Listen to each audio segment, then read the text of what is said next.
Board cast in situ pile বাংলাদেশে সবচেয়ে বেশি ব্যবহৃত হয়। কাস্ট ইন সিটু পাইল করার জন্য প্রথমে নির্দিষ্ট স্থানে পাইলের ডেপথ ও ডায়ামিটার অনুযায়ী বোরহোল করা হয় এবং রেইনফোর্সিং বার প্লেস করে বোরহোলটিকে কংক্রিট দ্বারা ঢালাই করে দেওয়া হয়।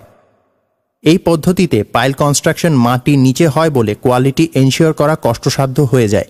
এর জন্য দক্ষ ওয়ার্কার এবং অভিজ্ঞ ইঞ্জিনিয়ারের সুপারভিশন প্রয়োজন।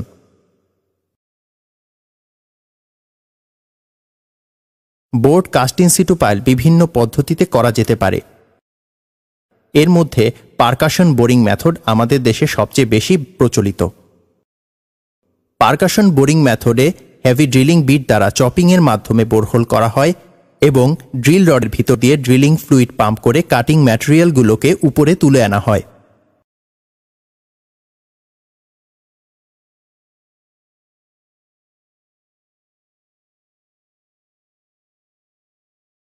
প্রথম 1.5 মিটার পর্যন্ত আনকেজড অবস্থায় বোরিং করা হয়।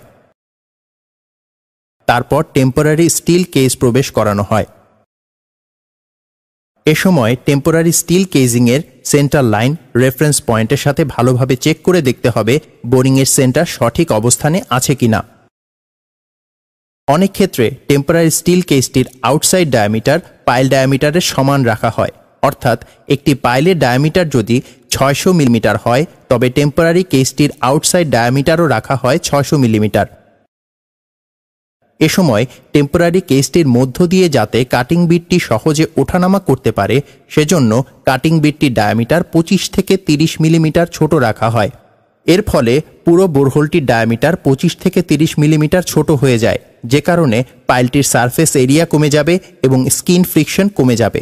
এছাড়া পাইলটির ক্লিয়ার কাভারও কমে যাবে। এই সমস্যা যেন না হয় সেজন্য খেয়াল রাখতে হবে টেম্পোরারি স্টিল কেজিংয়ের ইনার ডায়ামিটার যেন পাইলের ডায়ামিটারের চেয়ে বড় হয় এবং ড্রিলিং বিটের ডায়ামিটার পাইলের ডায়ামিটারের সমান থাকে। পারকাশন মেথড ছাড়াও বড় ডায়ামিটার এবং ডেপথের বোরহোল করার জন্য রোটারি বোরিং মেথডে বোরহোল করা যেতে পারে। এ পদ্ধতিতে একটি ড্রিল স্ট্রিং ঘুরিয়ে ঘুরিয়ে মাটি কেটে বোরহোল করা হয়। স্যান্ডি সয়েলের ক্ষেত্রে এ পদ্ধতি বেশি উপযোগী, তবে এটি পারকাশন মেথডের তুলনায় ব্যয়বহুল।